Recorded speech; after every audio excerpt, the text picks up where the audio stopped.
नमस्ते, welcome to the deep dive. आज हम केमिस्ट्री के एक ऐसे कॉन्सेप्ट को एक्सप्लोर कर रहे हैं जो कह सकते हैं बिल्कुल बुनियाद है, द पीरियोडिक टेबल। हाँ, बिल्कुल। जैसे साइंटिस्ट ग्लेन टी सीबोग ने कहा था, ये शायद केमिस्ट्री का सबसे इम्पोर्टेंट, सबसे ज़रूरी आइडिया है। और सच में थोड़ा मैजिक जैसा लगता है ना, कि कैसे इतनी सारी बिखरी हुई इन्फॉर्मेशन, अलग अलग एलिमेंट्स की प्रॉपर्टीज एक इतने सुंदर, इतने एलिगेंट पैटर्न में फिट हो जाती हैं। बिल्कुल। और इस पैटर्न को समझने के लिए हमारे पास कुछ टेक्स्ट बुक मटेरियल है और एक वीडियो ट्रांसक्रिप्ट भी है। दोनों ही पीरियोडिक टेबल के एवोल्यूशन, इसके स्ट्रक्चर और इसमें एलिमेंट्स की प्रॉपर्टीज कैसे बदलती हैं, मतलब जो ट्रेंड्स हैं, उस पर फोकस करते हैं। राइट। हमारा गोल आज ये डिकोड करना है कि एलिमेंट्स को ऐसे क्लासिफाई, ऐसे ऑर्गेनाइज क्यों किया गया और उनकी प्रॉपर्टीज में ये रेगुलर पैटर्न्स या ट्रेंड्स आखिर क्यों नजर आते हैं। सही। तो सबसे पहले ये क्लासिफिकेशन की ज़रूरत ही क्यों पड़ी? मतलब हर एलिमेंट को अलग अलग स्टडी क्यों नहीं कर सकते थे? अच्छा सवाल है। देखिए, 1800 में सिर्फ 31 एलिमेंट्स पता थे। सिर्फ 31? ओके। हाँ, 1865 तक ये नंबर 63 हो गया और आज तो 114 से भी ज्यादा हैं और नए एलिमेंट्स अभी भी बनाए जा रहे हैं लैब्स में। राइट। अब सोचिए, हर एक एलिमेंट और उसके मतलब लिटरली अनगिनत कंपाउंड्स को अलग अलग स्टडी करना, ये तो नेक्स्ट टू इम्पॉसिबल है। हाँ बिल्कुल, बहुत ज्यादा काम हो जाएगा। एग्जैक्टली।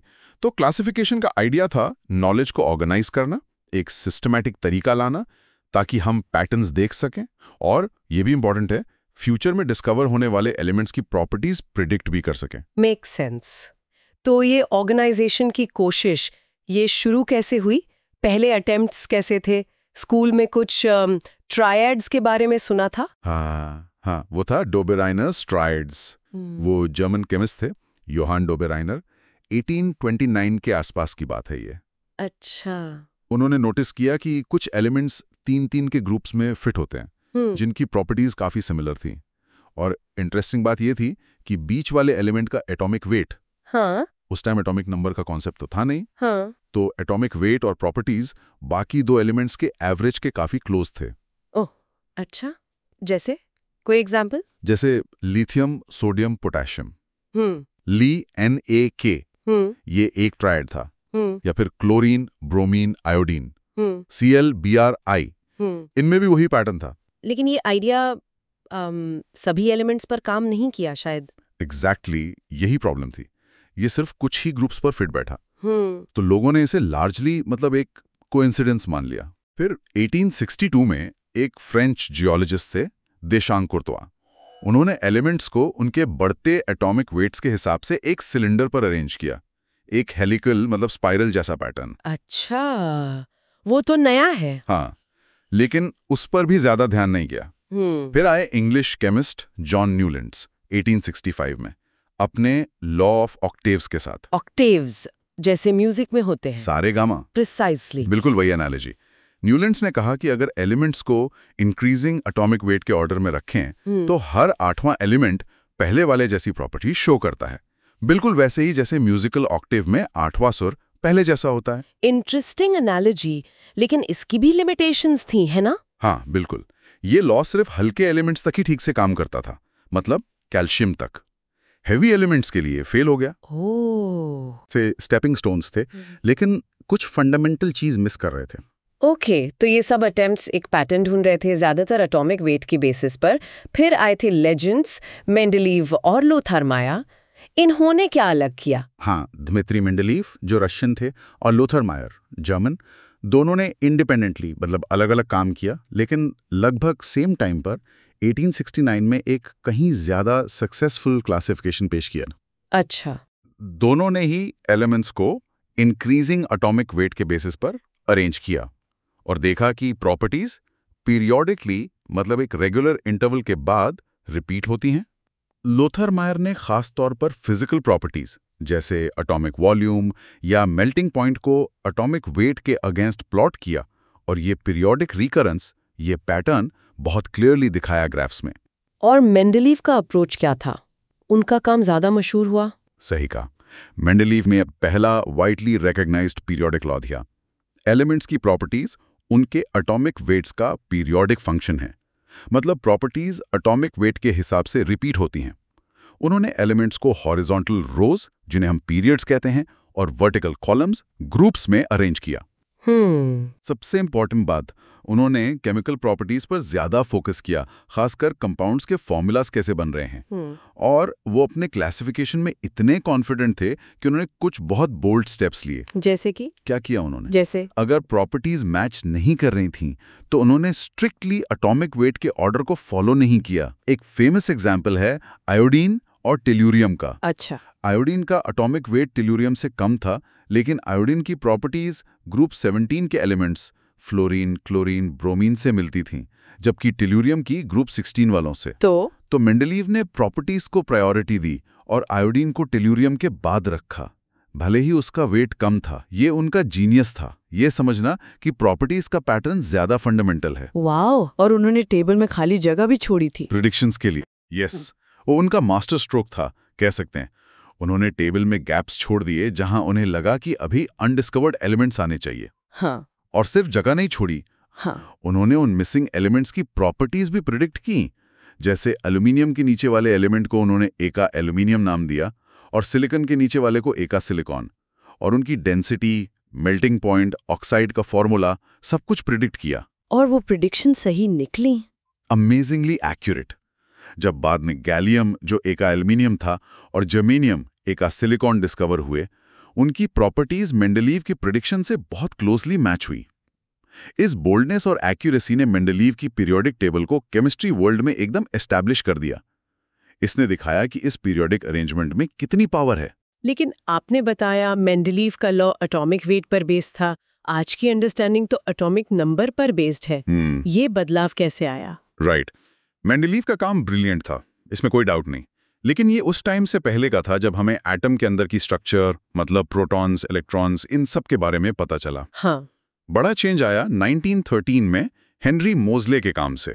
वो एक इंग्लिश फिजिसिस्ट थे और एलिमेंट्स के एक्सरे स्पेक्ट्रा स्टडी कर रहे थे। एक्सरे से उससे क्या पता चला? मोजले ने देखा कि अगर एक्सरे फ्रीक्वेंसी, जिसे नू वी कहते हैं, के स्क्वायर रूट वी को एलिमेंट के एटॉमिक नंबर Z, यानी न्यूक्लियस में प्रोटॉन्स की संख्या के अगेंस्ट प्लॉट करें, तो एक परफेक्ट सीधी लाइन मिलती है। अच्छा। लेकिन अगर रूट वी को एटॉमिक वेट के अगेंस्ट प्लॉट करें तो लाइन सीधी नहीं होती, थोड़ी स्कैटर्ड होती है। इससे मोजले ने कंक्लूड किया कि एटॉमिक नंबर Z एलिमेंट की एक ज्यादा फंडामेंटल प्रॉपर्टी है एटॉमिक वेट के कंपैरिजन में। This was the key discovery. तो यहाँ से मॉडर्न पीरियोडिक लॉ आया। एग्जैक्टली। फिर मेंडलीव के लॉ को मॉडिफाई किया गया। एलिमेंट्स की फिजिकल और केमिकल प्रॉपर्टीज उनके एटॉमिक नंबर्स का पीरियोडिक फंक्शन है। अब हम जानते हैं कि एटॉमिक नंबर ही डिसाइड करता है कि एटम में कितने इलेक्ट्रॉन्स हैं, न्यूट्रल एटम में। राइट। और इलेक्ट्रॉन्स का अरेंजमेंट, उनकी इलेक्ट्रॉनिक कॉन्फ़िगरेशन ही केमिकल प्रॉपर्टीज को डिटरमिन करती हैं। तो पीरियोडिसिटी का जो रूट कॉज है वो एटॉमिक नंबर है, जो इलेक्ट्रॉन कॉन्फ़िगरेशन को कंट्रोल करता है। गॉट इट, समझ गई। तो अब बात करते हैं मॉडर्न पीरियोडिक टेबल की, जिसे लॉन्ग फॉर्म भी कहते हैं।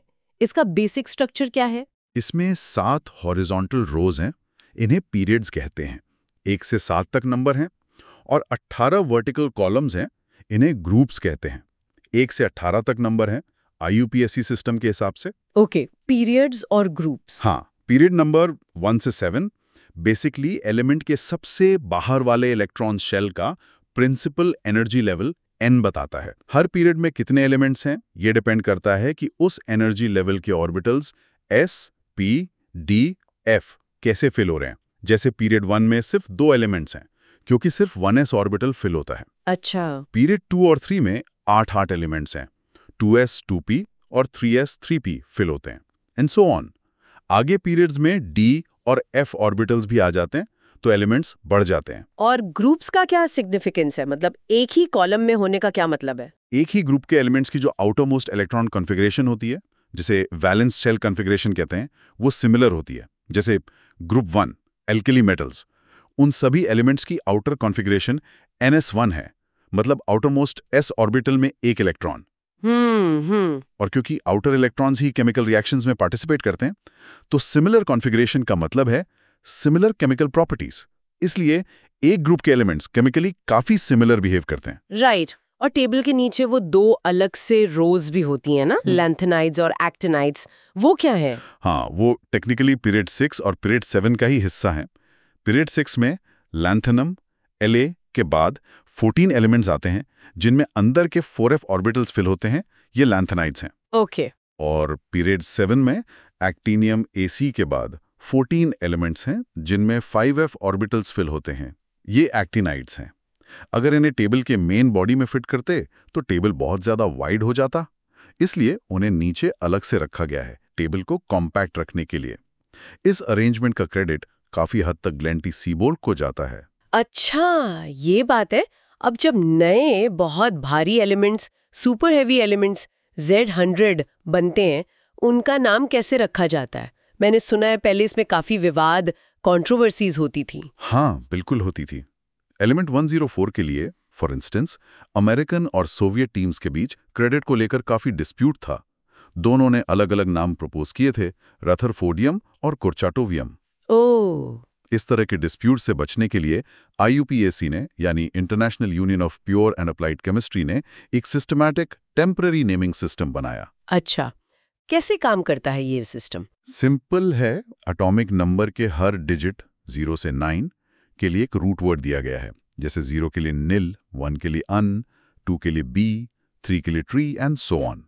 ओके। तो एलिमेंट का नाम लिखने के लिए उसके एटॉमिक नंबर के डिजिट्स के करस्पॉन्डिंग रूट्स को सीक्वेंस में जोड़ देते हैं और एंड में EM लगा देते हैं। और सिंबल 3 लेटर्स का होता है, हर रूट का पहला लेटर। कोई एग्जाम्पल? जैसे एलिमेंट 118, 1 अन प्लस 1 अन प्लस 8 ऑक्ट प्लस EM, तो नाम हुआ उनु ऑक्टियम। और सिंबल UO। ये टेम्पररी नाम और सिंबल रहता है जब तक डिस्कवरी पूरी तरह वेरीफाई ना हो जाए और IUPAC एक परमानेंट नाम, जो अक्सर किसी साइंटिस्ट या जगह के नाम पर होता है, डिसाइड न कर ले। इंटरेस्टिंग सिस्टम है। चलिए अब आते हैं इलेक्ट्रॉनिक कॉन्फ़िगरेशंस और केबल के डिफरेंट ब्लॉक्स पर। ये कैसे जुड़े हुए हैं? इलेक्ट्रॉनिक कॉन्फ़िगरेशन ही सब कुछ है। एलिमेंट टेबल में कहाँ होगा, ये बेसिकली इस बात पर डिपेंड करता है कि उसका आखिरी इलेक्ट्रॉन किस टाइप के ऑर्बिटल में एंटर कर रहा है, S, P, D या F ऑर्बिटल में। जब हम इलेक्ट्रॉन्स फिल करते हैं ऑफ-बाउ प्रिंसिपल के हिसाब से, इसे बेसिस पर पीरियोडिक टेबल को 4 मेन ब्लॉक्स में डिवाइड किया गया है, S block, P block, D block और F ब्लॉक। ओके, तो एक एक करके देखते हैं। S ब्लॉक, ये हैं टेबल के एकदम लेफ्ट में ग्रुप 1 अल्काली मेटल्स और ग्रुप 2 अल्कलाइन अर्थ मेटल्स। इनका last electron outer most S orbital में जाता है। कॉन्फ़िगरेशन होती है NS1 या NS²। ये सभी काफ़ी रिएक्टिव मेटल्स हैं, आसानी से इलेक्ट्रॉन लूज करके पॉजिटिव आयंस बनाते हैं। नीचे जाने पर रिएक्टिविटी बढ़ती है, जैसे सोडियम Na या मैग्नीशियम Mg। ठीक है। Next P block. ये टेबल के राइट साइड पर है, ग्रुप्स 13 से 18 तक। यहाँ outermost P orbitals fill होते हैं। कॉन्फ़िगरेशन NS2NP1 से NS2NP6 तक। S ब्लॉक के साथ मिलाकर इन्हें रिप्रेजेंटेटिव एलिमेंट्स या मेन ग्रुप एलिमेंट्स भी कहते हैं। अच्छा, इस ब्लॉक में बहुत वैरायटी है। इसमें मेटल्स भी हैं, नॉन मेटल्स भी और मेटलॉइड्स भी। एकदम राइट में ग्रुप 18 में नोबल गैसेस हैं, जिनका आउटर शेल कंप्लीटली फिल्ड होता है, NS2NP6। इसलिए ये बहुत स्टेबल और अनरिएक्टिव होते हैं। उनसे पहले ग्रुप 17 में हैलोजेंस जैसे क्लोरीन, ब्रोमीन और ग्रुप 16 में चाल्कोजेंस जैसे ऑक्सीजन, सल्फर हैं, जो काफी रिएक्टिव नॉन मेटल्स हैं। इस ब्लॉक में कार्बन, नाइट्रोजन, ऑक्सीजन जैसे इंपॉर्टेंट एलिमेंट्स आते हैं। राइट। और बीच में वो D ब्लॉक, ट्रांजिशन एलिमेंट्स जिन्हें कहते हैं। बिल्कुल, ये हैं ग्रुप्स 3 से 12 तक। इनमें D ऑर्बिटल्स फिल होते हैं, लेकिन एक शेल अंदर वाले यानी N-1D ऑर्बिटल्स। इसलिए इन्हें ट्रांजिशन एलिमेंट्स कहते हैं, क्योंकि इनकी properties S block pure metals और P ब्लॉक जिसमें नॉन मेटल्स भी हैं के बीच ट्रांजिशन करती हैं। ओके। ये सभी मेटल्स हैं, इनकी कुछ खास प्रॉपर्टीज हैं। ये अक्सर रंग बिरंगे कलर्ड कंपाउंड्स बनाते हैं, एक से ज्यादा ऑक्सीडेशन स्टेट्स शो करते हैं, वेरिएबल वैलेंस। इनमें पैरामैग्नेटिज्म होता है और ये अच्छे कैटलिस्ट भी होते हैं, जैसे iron Fe, copper Cu, zinc Zn। हाँ, हालांकि जिंक Zn, कैडमियम Cd और मर्क्यूरी Hg को कभी-कभी टिपिकल ट्रांजिशन एलिमेंट्स नहीं मानते, क्योंकि उनका D शेल हमेशा कंप्लीटली फिल्ड रहता है, D10। अच्छा, ये डिटेल इंपॉर्टेंट है। और आखिर में वो नीचे वाली रोज F ब्लॉक। वो हैं इनर ट्रांजिशन एलिमेंट्स। यहाँ लास्ट इलेक्ट्रॉन और भी अंदर वाले यानी n-2f ऑर्बिटल में जाता है। इसमें 2 सीरीज हैं, पीरियड 6 में लैंथेनाइड्स जो 4f ऑर्बिटल्स फिल करते हैं और पीरियड 7 में एक्टिनाइड्स जो 5f ऑर्बिटल्स फिल करते हैं। राइट। ये सभी भी मेटल्स हैं। एक सीरीज के अंदर एलिमेंट्स की प्रॉपर्टीज काफी सिमिलर रहती हैं, इसलिए इन्हें सेपरेट करना मुश्किल होता है। एक्टिनाइड्स में ज्यादातर एलिमेंट्स रेडियो एक्टिव होते हैं, जैसे यूरेनियम U या प्लूटोनियम Pu। टेबल में हीलियम और हाइड्रोजन की पोजीशन हमेशा थोड़ी अजीब लगती है, उनका क्या केस है? सही पॉइंट उठाया आपने। हीलियम का कॉन्फ़िगरेशन है 1s², तो टेक्निकली उसे s ब्लॉक में ग्रुप 2 के ऊपर होना चाहिए था, लेकिन उसका outermost shell n=1 completely filled है, जैसे नोबल गैसेस का होता है, और उसकी प्रॉपर्टीज भी नोबल गैसेस ग्रुप 18 जैसी ही हैं, इनर्ट हैं, अनरिएक्टिव हैं, इसलिए उसे ग्रुप 18 में p ब्लॉक के टॉप पर रखा गया है। अच्छा, और हाइड्रोजन? हाइड्रोजन तो सबसे यूनिक केस है। उसके पास सिर्फ एक इलेक्ट्रॉन है। वो एक इलेक्ट्रॉन लूज करके H+ बना सकता है, जैसे ग्रुप 1 के एल्कली मेटल्स करते हैं, या फिर वो एक इलेक्ट्रॉन गेन करके H- हाइड्राइड आयन बना सकता है, जैसे ग्रुप 17 के हैलोजेंस करते हैं। उसकी कोई एक परफेक्ट पोजीशन नहीं है टेबल में, इसलिए उसे अक्सर टॉप सेंटर में थोड़ा अलग से दिखाया जाता है। समझ गए। टेबल में एक clear division metals, non metals और मेटलॉइड्स का भी दिखता है, एक लाइन सी बनी होती है। हाँ, टेबल का बड़ा हिस्सा मतलब लेफ्ट साइड और सेंटर मेटल से भरा है। लगभग 78% एलिमेंट्स मेटल्स हैं। ये यूजुअली सॉलिड्स होते हैं, मर्क्यूरी एक्सेप्शन है। गुड कंडक्टर्स होते हैं हीट और इलेक्ट्रिसिटी के, मैलिएबल शीट बना सकते हैं, डक्टाइल तार बना सकते हैं। राइट। फिर अपर राइट कॉर्नर में नॉन मेटल्स हैं। ये सॉलिड्स या गैसेस हो सकते हैं, ब्रोमीन लिक्विड है, पुअर कंडक्टर्स होते हैं, ब्रिटल होते हैं अगर सॉलिड हैं तो। ओके। और इन दोनों के बीच एक टेढ़ी मेढ़ी जिगजैग लाइन के आसपास मेटलॉइड्स या सेमी मेटल्स होते हैं, जैसे सिलिकॉन, जर्मेनियम, आर्सेनिक। इनकी प्रॉपर्टीज मेटल्स और नॉन मेटल्स के बीच की होती हैं। सेमीकंडक्टर्स इसी कैटेगरी में आते हैं। और इनका ट्रेंड क्या है टेबल में?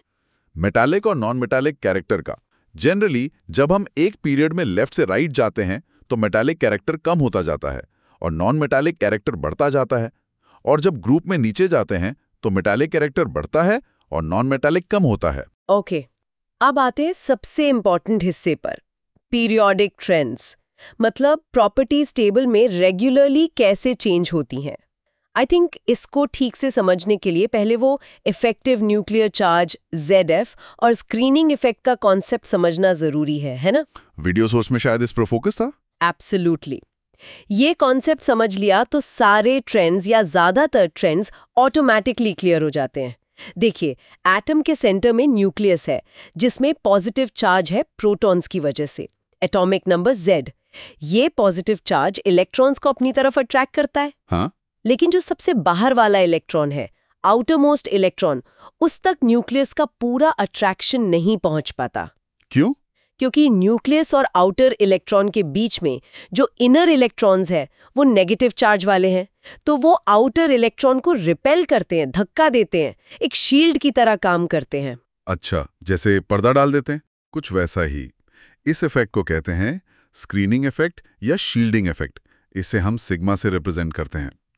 तो आउटर इलेक्ट्रॉन को जो एक्चुअल पॉजिटिव चार्ज फील होता है वो न्यूक्लियस के टोटल चार्ज Z से कम होता है। इसी नेट पॉजिटिव चार्ज को कहते हैं इफेक्टिव न्यूक्लियर चार्ज या ZeFF।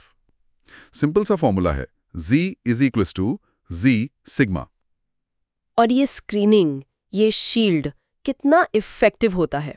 ये डिपेंड करता है कि बीच वाले इलेक्ट्रॉन्स कहाँ पर हैं, किस शेल में हैं, किस ऑर्बिटल में हैं। मोटे तौर पर जो इलेक्ट्रॉन्स उसी शेल में होते हैं जिसमें आउटर इलेक्ट्रॉन है वो कम स्क्रीन करते हैं। जो अंदर वाले शेल्स में होते हैं वो ज़्यादा इफेक्टिवली स्क्रीन करते हैं। और एक इंपॉर्टेंट बात, D और F ऑर्बिटल्स के इलेक्ट्रॉन्स का स्क्रीनिंग इफेक्ट काफ़ी कमज़ोर होता है। पुअर स्क्रीनिंग कहते हैं इसे। इसका असर हम आगे ट्रेंड्स में देखेंगे। ठीक है, तो पहला ट्रेंड एटॉमिक रेडियस, मतलब एटम का साइज। लेकिन एटम का साइज मेजर करना थोड़ा मुश्किल है ना, बाउंड्रीज क्लियर नहीं होती। हाँ बिल्कुल, एटम की कोई शार्प बाउंड्री नहीं होती। इलेक्ट्रॉन क्लाउड फजी सा होता है। तो हम डायरेक्टली एक आइसोलेटेड एटम का रेडियस नहीं नाप सकते। हम क्या करते हैं, जब एटम्स बॉन्डेड स्टेट में होते हैं तो उनकी न्यूक्लियाई के बीच की डिस्टेंस मेजर करते हैं और उससे रेडियस का आइडिया लगाते हैं। अच्छा, कैसे? जैसे अगर दो identical non metal atoms covalent bond से जुड़े हैं, जैसे Cl2 मॉलिक्यूल में, तो उनकी न्यूक्लियाई के बीच की डिस्टेंस का आधा कोवलेंट रेडियस कहलाता है। और अगर मेटल क्रिस्टल है, जैसे कॉपर, तो दो पास वाले मेटल एटम्स की न्यूक्लियाई के बीच की डिस्टेंस का आधा मेटालिक रेडियस कहलाता है। जनरली हम इन सब के लिए एटॉमिक रेडियस टर्म यूज कर लेते हैं। ओके, तो इस एटॉमिक रेडियस का ट्रेंड क्या है पीरियोडिक टेबल में? साइज कैसे बढ़ता है? ट्रेंड काफी रेगुलर है। जब हम एक पीरियड में लेफ्ट से राइट जाते हैं तो एटॉमिक रेडियस जनरली डिक्रीज होता है, मतलब साइज छोटा होता जाता है। क्यों? क्योंकि लेफ्ट से राइट जाने पर न्यूक्लियर चार्ज Z बढ़ता जाता है, प्रोटॉन ऐड होते जाते हैं, लेकिन इलेक्ट्रॉन्स उसी मेन शेल में ऐड हो रहे हैं। स्क्रीनिंग उतनी नहीं बढ़ती जितना Z बढ़ता है, तो ZEF इफेक्टिव न्यूक्लियर चार्ज बढ़ जाता है। न्यूक्लियस आउटर इलेक्ट्रॉन्स को ज्यादा स्ट्रांगली अपनी तरफ खींचता है, इसलिए साइज श्रिंक हो जाता है। अच्छा, और ग्रुप में नीचे जाने पर? ग्रुप में नीचे जाने पर एटॉमिक रेडियस इंक्रीज होता है, साइज बढ़ता है। इसका रीजन ये है कि हर स्टेप पर एक नया इलेक्ट्रॉन शेल ऐड हो जाता है, प्रिंसिपल क्वांटम नंबर n बढ़ता है, तो आउटर इलेक्ट्रॉन्स न्यूक्लियस से नेचुरली दूर हो जाते हैं। साथ ही अंदर के इलेक्ट्रॉन्स का स्क्रीनिंग इफेक्ट भी बढ़ता है। ये दोनों फैक्टर्स साइज को बढ़ा देते हैं, भले ही Z भी बढ़ रहा हो। शेल का ऐड होना डोमिनेंट फैक्टर है। ठीक है, क्लियर। और आयंस का साइज? अगर एटम इलेक्ट्रॉन लूज करे, कैटायन +V, या गेन करे, एनायन -V। इसका रूल भी सिंपल है। कैटायन पॉजिटिव आयन हमेशा अपने पेरेंट न्यूट्रल एटम से छोटा होता है। क्यों? इलेक्ट्रॉन निकल गया, तो अब बचे हुए इलेक्ट्रॉन्स पर न्यूक्लियस का अट्रैक्शन बढ़ गया। Z तो उतना ही है, इलेक्ट्रॉन्स कम हो गए, तो वो ज्यादा अंदर खींच जाते हैं। ओके। और अनायन हमेशा अपने पेरेंट न्यूट्रल एटम से बड़ा होता है। क्यों? एक्स्ट्रा इलेक्ट्रॉन आ गया। अब उतने ही प्रोटॉन्स को ज्यादा इलेक्ट्रॉन्स को होल्ड करना है, प्लस इलेक्ट्रॉन्स के बीच रिपल्जन भी बढ़ गया, तो इलेक्ट्रॉन क्लाउड थोड़ा फैल जाता है, साइज बढ़ जाता है। जैसे Na+ आयन Na एटम से छोटा है, लेकिन F- आयन F एटम से बड़ा है। राइट। और अगर कुछ स्पीसीज में सेम नंबर ऑफ इलेक्ट्रॉन्स हो, आइसो इलेक्ट्रॉनिक, जैसे F- और Na+? हाँ, आइसो इलेक्ट्रॉनिक स्पीशीज जैसे O2-, F-, Na+, Mg2+, इन सब में 10 इलेक्ट्रॉन्स हैं। इनका साइज कंपेयर करना हो तो सिंपल है। जिसका न्यूक्लियर चार्ज Z सबसे ज्यादा होगा, उसका अट्रैक्शन सबसे स्ट्रांग होगा और साइज सबसे छोटा होगा। तो इस सीरीज में Mg2+ Z = 12 सबसे छोटा होगा और O2- Z = 8 सबसे बड़ा। बिल्कुल clear. Next important trend ionisation enthalpy, या आयनाइजेशन एनर्जी भी कहते हैं। ये क्या मेजर करता है? ग्राउंड स्टेट से सबसे लूजली हेल्ड इलेक्ट्रॉन को निकालने के लिए कितनी एनर्जी देनी पड़ती है, मिनिमम एनर्जी। इक्वेशन होती है Xg + energy = X + G + E-। क्योंकि एनर्जी हमेशा देनी पड़ती है इलेक्ट्रॉन निकालने के लिए, इसलिए IE की वैल्यू हमेशा पॉजिटिव होती है। अच्छा, और क्या एक से ज्यादा इलेक्ट्रॉन निकाल सकते हैं? हाँ बिल्कुल। पहला इलेक्ट्रॉन निकालने की एनर्जी को फर्स्ट IE1 कहते हैं। फिर जो पॉजिटिव आयन बना X+, उससे एक और इलेक्ट्रॉन निकालने की एनर्जी सेकंड IE2 होती है, एंड सो ऑन। और सक्सेसिव IEs हमेशा बढ़ती जाती हैं, I1, I2, I3, क्योंकि हर बार इलेक्ट्रॉन एक इंक्रीजिंगली पॉजिटिव आयन से निकालना पड़ता है, जो ज्यादा मुश्किल होता है। ठीक है, तो इसका ट्रेंड क्या है पीरियोडिक टेबल में? जनरल ट्रेंड है, जब हम पीरियड में लेफ्ट से राइट जाते हैं तो IE जनरली इंक्रीज होती है, इलेक्ट्रॉन निकालना मुश्किल होता जाता है। रीजन वही है, ZEF बढ़ता है, साइज छोटा होता है, तो इलेक्ट्रॉन न्यूक्लियस से ज्यादा टाइटली बंधा होता है। ओके। और जब ग्रुप में नीचे जाते हैं तो IE जनरली डिक्रीज होती है, इलेक्ट्रॉन निकालना आसान हो जाता है, क्योंकि साइज बढ़ता है और आउटर इलेक्ट्रॉन न्यूक्लियस से दूर चला जाता है। स्क्रीनिंग इफेक्ट भी बढ़ता है, तो न्यूक्लियस का होल्ड कमजोर हो जाता है। इसलिए नोबल गैसेस की IE सबसे हाई होती है और एल्कलाई मेटल्स की सबसे लो। लेकिन इसमें वो कुछ फेमस एक्सेप्शंस भी हैं ना, जैसे बेरिलियम और बोरॉन का केस, या नाइट्रोजन और ऑक्सीजन का? हाँ, और ये एक्सेप्शंस बहुत इंपॉर्टेंट है, क्योंकि ये इलेक्ट्रॉनिक कॉन्फ़िगरेशन की स्टेबिलिटी का रोल दिखाते हैं। देखिए, पीरियड 2 में बेरिलियम Be की फर्स्ट IE बोरॉन B से ज्यादा होती है, हालांकि बोरॉन राइट में है B से। बोरॉन का है He2s2 2p1, बेरिलियम से इलेक्ट्रॉन निकालना है एक stable fully filled 2s orbital से, जबकि बी से इलेक्ट्रॉन निकालना है एक पार्शियली फिल्ड 2p ऑर्बिटल से, जो कंपैरेटिवली कम स्टेबल है। प्लस 2s ऑर्बिटल न्यूक्लियस के ज्यादा पास होता है 2p से, पेनिट्रेशन इफेक्ट। तो 2s से इलेक्ट्रॉन निकालना वैसे भी थोड़ा ज्यादा मुश्किल है। अच्छा, और नाइट्रोजन ऑक्सीजन वाला एक्सेप्शन? वहां भी कॉन्फ़िगरेशन का खेल है। नाइट्रोजन N की फर्स्ट IE ऑक्सीजन O से ज्यादा होती है। N का कॉन्फ़िगरेशन है He2s² 2p3, O का है He2s² 2p4। N का 2p subshell exactly half filled है, हर ऑर्बिटल में एक इलेक्ट्रॉन, जो कि एक एक्स्ट्रा स्टेबल अरेंजमेंट माना जाता है। ऑक्सीजन के 2p4 में एक ऑर्बिटल में 2 इलेक्ट्रॉन्स पेयर्ड हैं। इन पेयर्ड इलेक्ट्रॉन्स के बीच रिपल्शन होता है, जिसकी वजह से उस एक इलेक्ट्रॉन को निकालना नाइट्रोजन के अनपेयर्ड इलेक्ट्रॉन से थोड़ा आसान हो जाता है। तो ये एक्सेप्शंस एक्चुअली रूल को सपोर्ट करते हैं कि स्टेबल कॉन्फ़िगरेशंस फुल्ली फिल्ड या हाफ फिल्ड इलेक्ट्रॉन निकालने को अफेक्ट करती हैं। बहुत इंटरेस्टिंग। अब चलते हैं इलेक्ट्रॉन गेन एंथैल्पी पर, डेल्टा EGH पर। ये नाम से तो IE का उल्टा लग रहा है, इलेक्ट्रॉन गेन करना। हाँ, कॉन्सेप्ट उल्टा है। डेल्टा EGH वो एनर्जी चेंज है जो होता है जब एक न्यूट्रल गैसियस एटम में एक एक्स्ट्रा इलेक्ट्रॉन ऐड किया जाता है, उसे नेगेटिव आयन बनाने के लिए। Equation Xg + E- = X - G। इस प्रोसेस में जो एनर्जी चेंज हुआ वो डेल्टा EGH है। ये बेसिकली मेजर करता है कि कोई एटम कितनी आसानी से, कितनी रेडिली एक इलेक्ट्रॉन एक्सेप्ट करता है। इसकी वैल्यू पॉजिटिव होती है या नेगेटिव? दोनों हो सकती हैं। अगर इलेक्ट्रॉन ऐड होने पर एनर्जी रिलीज होती है, एक्सोथर्मिक प्रोसेस, तो डेल्टा EGH नेगेटिव होगी। इसका मतलब एटम इलेक्ट्रॉन चाहता था, उसके ऐड होने से सिस्टम स्टेबल हुआ। अगर इलेक्ट्रॉन ऐड करने के लिए एनर्जी देनी पड़ती है, एंडोथर्मिक प्रोसेस, तो डेल्टा EGH पॉजिटिव होगी। इसका मतलब एटम इलेक्ट्रॉन नहीं लेना चाहता था। अच्छा, जैसे हैलोजेंस ग्रुप 17 को सिर्फ एक इलेक्ट्रॉन चाहिए अपना आउटर शेल कंप्लीट करने के लिए, तो वो रेडली इलेक्ट्रॉन एक्सेप्ट करते हैं, क्योंकि डेल्टा EGH काफी नेगेटिव होती है। जबकि नोबल गैसेस का शेल पहले से ही कंप्लीट है, वो एक्स्ट्रा इलेक्ट्रॉन बिल्कुल नहीं लेना चाहते, उन्हें अगले शेल में डालना पड़ेगा, तो उनकी डेल्टा EGH पॉजिटिव होती है।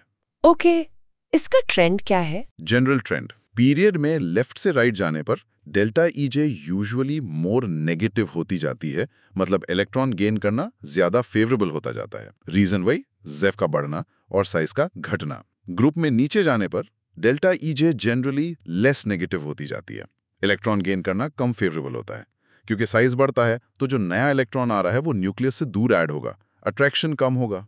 लेकिन सुना है यहाँ भी एक बड़ा एक्सेप्शन है, ऑक्सीजन फ्लोरीन वाला। हाँ, ये बहुत इंपॉर्टेंट एक्सेप्शन है। पीरियड 2 के एलिमेंट्स ऑक्सीजन और फ्लोरीन की डेल्टा EJ उनके ठीक नीचे वाले पीरियड 3 के एलिमेंट्स सल्फर और क्लोरीन से कम नेगेटिव होती हैं। मतलब SCl ज्यादा रेडिली इलेक्ट्रॉन गेन करते हैं O और F से। ये तो अजीब है, फ्लोरीन तो सबसे ज्यादा इलेक्ट्रॉन लविंग एलिमेंट माना जाता है। हाँ, इलेक्ट्रोनेगेटिविटी में F टॉप पर है, लेकिन इलेक्ट्रॉन गेन एंथैल्पी में नहीं। रीजन है साइज। ऑक्सीजन और फ्लोरीन जो पीरियड 2 में है का साइज बहुत छोटा होता है, N = शेल। जब इनमें एक एक्स्ट्रा इलेक्ट्रॉन आता है तो वो पहले से मौजूद इलेक्ट्रॉन्स के बहुत पास आ जाता है और काफी ज्यादा इलेक्ट्रॉन रिपल्शन फील करता है। अच्छा, जबकि सल्फर और क्लोरीन जो पीरियड 3 में है, N = 3 शेल का साइज बड़ा है, तो जब इनमें इलेक्ट्रॉन ऐड होता है तो उसके लिए ज्यादा जगह होती है, वो इनकमिंग इलेक्ट्रॉन उतना रिपल्शन फील नहीं करता। इसलिए S और Cl की इलेक्ट्रॉन गेन एंथैल्पी O और F से ज्यादा नेगेटिव होती है। एक्चुअली पूरे पीरियोडिक टेबल में क्लोरीन की इलेक्ट्रॉन गेन एंथैल्पी सबसे ज्यादा नेगेटिव वैल्यू रखती है, फ्लोरीन की नहीं। वाओ, ये काफी सटल पॉइंट है। ओके, आखिरी physical property trend, electronegativity EN, ये क्या है? इलेक्ट्रोनेगेटिविटी थोड़ा अलग कॉन्सेप्ट है। ये एक एटम की टेंडेंसी या एबिलिटी है कि वो केमिकल बॉन्ड में जो शेयर्ड पेयर ऑफ इलेक्ट्रॉन्स हैं, उन्हें अपनी तरफ कितना स्ट्रांगली अट्रैक्ट करता है। ये किसी आइसोलेटेड एटम की प्रॉपर्टी नहीं है, बल्कि बॉन्डेड एटम की प्रॉपर्टी है। तो इसे मेजर कैसे करते हैं? ये डायरेक्टली मेजरेबल क्वांटिटी नहीं है जैसे I या रेडियस। इसके लिए डिफरेंट स्केल्स बनाए गए हैं जो इसे क्वांटिफाई करते हैं based on other properties like bond energies. सबसे कॉमन स्केल लाइनस पॉलिंग का है, जिसमें उन्होंने फ्लोरीन को आर्बिट्री वैल्यू 4.0 दी, सबसे ज्यादा इलेक्ट्रोनेगेटिव, और बाकी एलिमेंट्स को रिलेटिव वैल्यूज असाइन की। ठीक है, और इसका ट्रेंड क्या है? इसका ट्रेंड काफी सिंपल और प्रिडिक्टेबल है, बिल्कुल आयोनाइजेशन एंथैल्पी जैसा ही। पीरियड में लेफ्ट से राइट जाने पर इलेक्ट्रोनेगेटिविटी इंक्रीज होती है, क्योंकि जेफ बढ़ता है, साइज घटता है, तो न्यूक्लियस शेयर्ड इलेक्ट्रॉन्स को ज्यादा स्ट्रांगली पुल करता है। ग्रुप में नीचे जाने पर इलेक्ट्रोनेगेटिविटी डिक्रीज होती है, क्योंकि साइज बढ़ता है, शेयर्ड इलेक्ट्रॉन्स न्यूक्लियस से दूर हो जाते हैं, पुल कम हो जाता है। तो FON सबसे ज्यादा इलेक्ट्रोनेगेटिव हुए। बिल्कुल। फ्लोरीन 4.0, ऑक्सीजन 3.5, नाइट्रोजन 3.0 टॉप 3 हैं। इलेक्ट्रोनेगेटिविटी नॉन मेटालिक कैरेक्टर से डायरेक्टली रिलेटेड है। जितनी ज्यादा EN, उतना ज्यादा नॉन मेटालिक कैरेक्टर। ग्रेट। तो फिजिकल प्रॉपर्टी ट्रेंड्स और उनके पीछे के रीजंस, मेनली जेफ, साइज और कॉन्फ़िगरेशन स्टेबिलिटी, काफी हद तक क्लियर हो गए। अब जल्दी से केमिकल प्रॉपर्टीज के ट्रेंड्स भी देख लेते हैं, जैसे वैलेंस या ऑक्सीडेशन स्टेट। हाँ, वैलेंस तो बेसिकली कंबाइनिंग कैपेसिटी होती है। रिप्रेजेंटेटिव एलिमेंट्स S और P ब्लॉक के लिए ये अक्सर उनके ग्रुप नंबर से रिलेटेड होती है, या 8- ग्रुप नंबर। जैसे ग्रुप 1 की वैलेंस 1, ग्रुप 2 की 2, ग्रुप 14 की 4 और ग्रुप 17 की 1। ओके। ऑक्सीडेशन स्टेट थोड़ा ज्यादा फॉर्मल कॉन्सेप्ट है। ये एक एटम पर हाइपोथेटिकल चार्ज बताता है अगर कंपाउंड के सारे बॉन्ड्स को आयोनिक मान लिया जाए, बेस्ड ऑन इलेक्ट्रोनेगेटिविटी डिफरेंसेस। एक ही एलिमेंट अलग अलग कंपाउंड्स में अलग अलग ऑक्सीडेशन स्टेट शो कर सकता है। ट्रांजिशन मेटल्स इसमें खास हैं। वो वेरिएबल ऑक्सीडेशन स्टेट्स, मतलब कई सारी अलग अलग स्टेट शो करते हैं। ऐसा इसलिए क्योंकि उनके N-1d और NS इलेक्ट्रॉन्स की एनर्जी काफी क्लोज होती है, तो दोनों बॉन्डिंग में पार्टिसिपेट कर सकते हैं। राइट। और वो एक चीज होती है, सेकेंड पीरियड के एलिमेंट्स, लिथियम से फ्लोरीन तक का, अपने ग्रुप के बाकी मेंबर्स से काफी अलग बिहेवियर, अनोमलस प्रॉपर्टीज। हाँ, ये बहुत इंपॉर्टेंट पॉइंट है। लीबे BC, BE, B, C, NO, F, ये सभी अपने रिस्पेक्टिव ग्रुप्स के बाकी एलिमेंट्स जो उनके नीचे हैं से काफी डिफरेंट प्रॉपर्टीज शो करते हैं। इसके कई रीजंस हैं। क्या रीजंस है? पहला तो उनका साइज बहुत छोटा है, दूसरा उनकी इलेक्ट्रोनेगेटिविटी काफी हाई है, तीसरा उनका चार्ज रेडियस रेशियो बहुत हाई है, और चौथा, सबसे इंपॉर्टेंट, उनके वैलेंस शेल में सिर्फ 4 ऑर्बिटल्स अवेलेबल हैं बॉन्डिंग के लिए, एक 2s और 3 2p। उनके पास d ऑर्बिटल्स नहीं होते। तो इससे क्या फर्क पड़ता है? इससे ये फर्क पड़ता है कि उनकी मैक्सिमम कोवैलेंसी 4 ही हो सकती है, 4 बॉन्ड बना सकते हैं, जबकि उनके नीचे वाले elements period 3 onwards d orbitals use करके 4 से ज्यादा बॉन्ड भी बना सकते हैं, जैसे AlF6 3- बनता है, लेकिन BF4- ही बनता है। एक और डिफरेंस है कि ये छोटे साइज वाले एलिमेंट्स आसानी से p-p मल्टीपल बॉन्ड्स, डबल या ट्रिपल बॉन्ड्स बना लेते हैं, जैसे C double bond C, C triple bond C, C triple bond N, N triple bond N। नीचे वाले बड़े एलिमेंट्स ये उतनी आसानी से नहीं कर पाते। अच्छा, इससे वो डायगोनल रिलेशनशिप भी एक्सप्लेन होता है, Li-Mg Bal वाला। हाँ, काफी हद तक। ली की प्रॉपर्टीज अपने ग्रुप के Na से ज्यादा अगले ग्रुप के Mg से मिलती हैं, वैसे ही Be की Al से मिलती हैं। ये साइज और चार्ज रेडियस रेशियो के सिमिलर होने की वजह से होता है। इंटरेस्टिंग। फाइनली केमिकल रिएक्टिविटी का ओवरऑल ट्रेंड क्या है टेबल में? कौन ज्यादा रिएक्टिव है, कौन कम? अगर हम पीरियड में देखें तो रिएक्टिविटी टेबल के दोनों किनारों पर एक्सट्रीम्स पर सबसे ज्यादा होती है। फार लेफ्ट में ग्रुप 1 के एल्कली मेटल्स हैं जो बहुत आसानी से इलेक्ट्रॉन लूज करके रिएक्ट करते हैं। फार राइट में नोबल गैसेस से पहले ग्रुप 17 के हैलोजेंस हैं जो बहुत आसानी से इलेक्ट्रॉन गेन करके रिएक्ट करते हैं। बीच में रिएक्टिविटी कम होती जाती है। और ग्रुप में ट्रेंड मेटल्स और नॉन मेटल्स के लिए अलग है। एल्कली मेटल्स ग्रुप 1 की रिएक्टिविटी ग्रुप में नीचे जाने पर बढ़ती है, क्योंकि इलेक्ट्रॉन लूज करना और आसान हो जाता है, आई कम होती है, जबकि हैलोजेंस ग्रुप 17 की रिएक्टिविटी ग्रुप में नीचे जाने पर घटती है, क्योंकि इलेक्ट्रॉन गेन करने की tendency En, delta EGH, negativity कम होती जाती है। और ऑक्साइड्स का नेचर कैसे चेंज होता है, बेसिक, एसिडिक? वो भी बहुत प्रिडिक्टेबल है। लेफ्ट साइड के मेटल्स जैसे ना, मग्ज बेसिक ऑक्साइड्स बनाते हैं। Na2O पानी में घुलकर NaOH बनाता है, बेस। राइट साइड के नॉन मेटल्स जैसे S, Cl एसिडिक ऑक्साइड्स बनाते हैं। Cl2O7 पानी में घुलकर HClO4 बनाता है, स्ट्रॉन्ग एसिड। और बीच वाले एलिमेंट्स जैसे एल्यूमिनियम, सिलिकॉन, एम्फोटेरिक Al2O3 जो एसिड और बेस दोनों से रिएक्ट कर सकता है, या न्यूट्रल ऑक्साइड्स जैसे CO, NO बनाते हैं। Fantastic overview. तो हमने देखा कि कैसे शुरू के थोड़े अधूरे अटेम्प्ट से लेकर मेंडलीव के जबरदस्त इनसाइट, भले ही वेट पे बेस्ड था, और फिर फाइनली मॉज़ले के atomic number based modern periodic law तक हम पहुंचे। और असली चाबी तो इलेक्ट्रॉन कॉन्फ़िगरेशन है, जो ज़ेफ़िर स्क्रीनिंग इफेक्ट्स के थ्रू सारे पीरियोडिक ट्रेंड्स को कंट्रोल करती है। ये टेबल सच में केमिस्ट्री को ऑर्गेनाइज करने का एक कमाल का टूल है। एब्सोल्युटली। ये इतने सारे केमिकल बिहेवियर को इतने एलिगेंटली समराइज करता है और हमें प्रेडिक्शंस करने में मदद करता है। इस पैटर्न को समझने की जो जर्नी रही है वो साइंस में एक बेहतरीन कहानी है। तो इस पूरी चर्चा को कंक्लूड करते हुए एक आखिरी सवाल या सोच लिसनर्स के लिए छोड़ते हैं। आज साइंटिस्ट नए सुपर हैवी एलिमेंट्स सिंथेसाइज कर रहे हैं, जिनके एटॉमिक नंबर्स बहुत हाई हैं, 118 से भी आगे। सवाल ये है कि क्या ये नए बेहद भारी एलिमेंट्स भी हमारे जाने पहचाने पीरियोडिक ट्रेंड्स को उसी तरह फॉलो करेंगे? Interesting question. या फिर इतने भारी एटम्स में जहां इलेक्ट्रॉन्स न्यूक्लियस के बहुत करीब बहुत हाई स्पीड से घूमते हैं, वहां रिलेटिविस्टिक इफेक्ट्स जैसे फैक्टर्स इतने डोमिनेंट हो जाएंगे कि वो इन ट्रेंड्स को तोड़ देंगे या बिल्कुल नए अनएक्सपेक्टेड पैटर्न्स इंट्रोड्यूस करेंगे? क्या पीरियोडिक लॉ हमेशा के लिए होल्ड करेगा? कुछ सोचने के लिए। इंडीड, पीरियोडिक टेबल के जो एजेस हैं, जो फ्रंटियर्स हैं, वहां सरप्राइजेस मिल सकते हैं। ये फ्यूचर रिसर्च का विषय है।